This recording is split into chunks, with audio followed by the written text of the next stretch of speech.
ভূতত্ত্ববিদদের মতে আজকের এই 5.7 মাত্রার শ্যালো কম্পন ছিল একটি স্ট্রেস রিলিজ। এর মানে বড় কম্পনের ঝুঁকি এখনো আছে। তাদের মতে সাবডাকশন জোনে প্রচুর শক্তি জমে আছে, বড় ভূমিকম্পের সম্ভাবনা তাই উড়িয়ে দেয়া যায় না। তবে ঢাকা শহরের সবচেয়ে বড় ডিমেরিট হচ্ছে অপরিকল্পিত ভবন ও নগরী, যা কম মাত্রাতেও ভয়াবহ আকার ধারণ করতে পারে। বিশেষজ্ঞরা বলছেন ভূমিকম্প সাধারণত 3 ধাপে ঘটে: ফার্স্ট শক, মেইন শক এবং আফটার শক।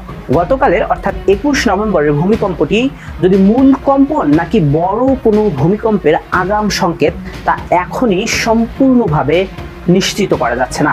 যদি এটি মেইন শক হয়ে থাকে তবে সামনের কয়েকদিন ক্ষুদ্র মাত্রার আফটার শক অনুভূত হতে পারে, যা সাধারণত ঝুঁকিপূর্ণ নয়। তবে যদি এটি ফার্স্ট শক হয়ে থাকে তাহলে আগামী কয়েক ঘন্টা বা কয়েক দিনের মধ্যেই বড় ধরনের ভূমিকম্পর আশঙ্কা উড়িয়ে দেয়া যায় না। তাই সতর্ক থাকার পরামর্শ দিয়েছেন ভূতত্ত্ববিদরা।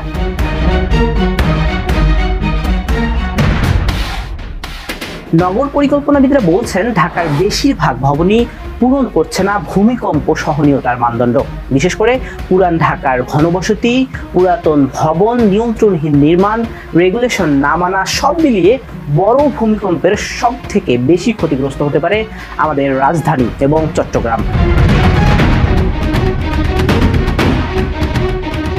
বিশেষজ্ঞরা বলছেন প্রথম কাজ হচ্ছে আতঙ্কিত না হওয়া এবং আতঙ্ক না ছড়ানো।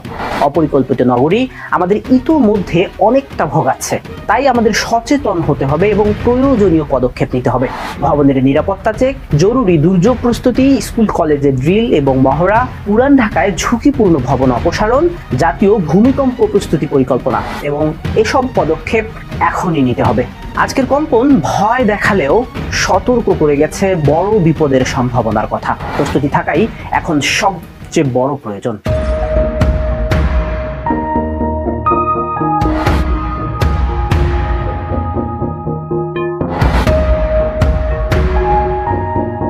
নজিরবিহীন ঝাঁকুনিতে কেঁপে উঠল বাংলাদেশ। মাত্র 10 কিলোমিটার গভীর থেকে উৎপত্তি হওয়া 5.7 মাত্রার ভূমিকম্পে দেয়াল ধসে পুরান ঢাকায় প্রাণ হারিয়েছেন 3 জন। বিভিন্ন জায়গায় হেলে পড়েছে ভবন, আতঙ্কে আহত হয়েছেন শতাধিক মানুষ।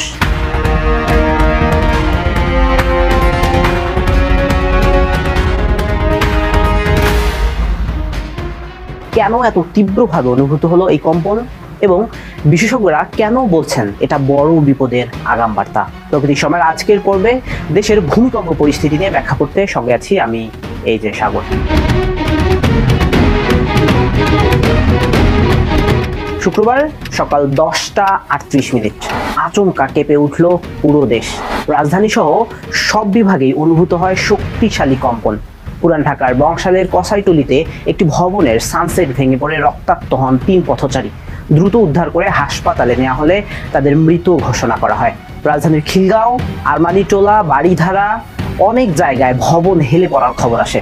আতঙ্কে নিচে নামতে গিয়ে এবং লাফিয়ে পড়তে গিয়ে আহত হন অন্তত 30 জন। রাস্তায় নেমে আসে হাজারো মানুষ। রাজধানীর বাইরের পরিস্থিতিও ভয়াবহ। নারায়ণগঞ্জের রূপগঞ্জে দেয়াল চাপায় প্রাণ হারিয়েছেন এক শিশু এবং আহত হয় তার মা। নরসিংদীর দেয়াল ধসে পড়ে মারা গেছেন 2 জন। আতঙ্কে দৌড়াদৌড়ি করে বিভিন্ন জেলায় অন্তত 2 শতাধিক শ্রমিক আহত হয়েছেন।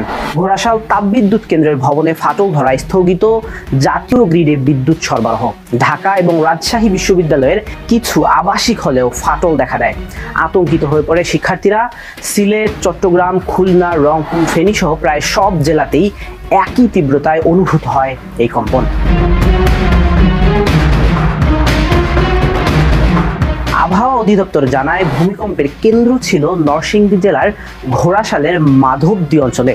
মাত্রা ছিল 5.7, গভীরতা মাত্র 10 কিলোমিটার, যা এটিকে শ্যালো আর্থকোয়েক বানিয়েছে।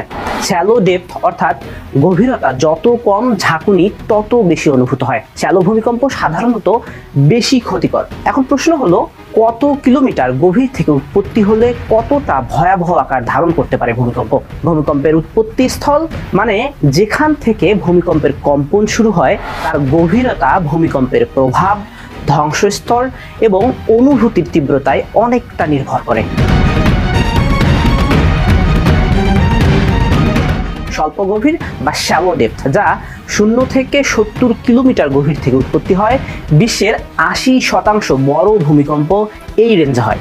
বাংলাদেশের অধিকাংশ ভূমিকম্প 10 থেকে 20 কিলোমিটার গভীর থেকে উৎপত্তি হয়। ফলাফল শক্তিশালী কম্পন, যা বিপজ্জনক। মধ্য গভীর অথবা ইন্টারমিডিয়েট, যা 70 থেকে 300 কিলোমিটার গভীর থেকে উৎপত্তি হয়, সাধারণত সাবডাকশন জোনের দেশে হয়, যেমন জাপান বা ইন্দোনেশিয়া। কম্পন কিছুটা কমে আসে, ক্ষয়ক্ষতি তুলনামূলকভাবে কম হয়। গভীর বা ডিপ ফোকাস, যা 300 থেকে 700 কিলোমিটার গভীর থেকে উৎপত্তি হয়। এত গভীর থেকে উঠতে উঠতে শক্তি হারিয়ে ফেলে ভূমিকম্প। দীর্ঘ সময় অনুভূত হতে পারে, কিন্তু কম্পন এবং ভয়াবহতা তুলনামূলকভাবে অনেক কম হয়। তবে স্বল্প গভীর হোক বা মাঝারি, ঢাকার অপরিকল্পিত ভবন, নগরী সব ক্ষেত্রেই ভয়াবহতার ঝুঁকি রাখে।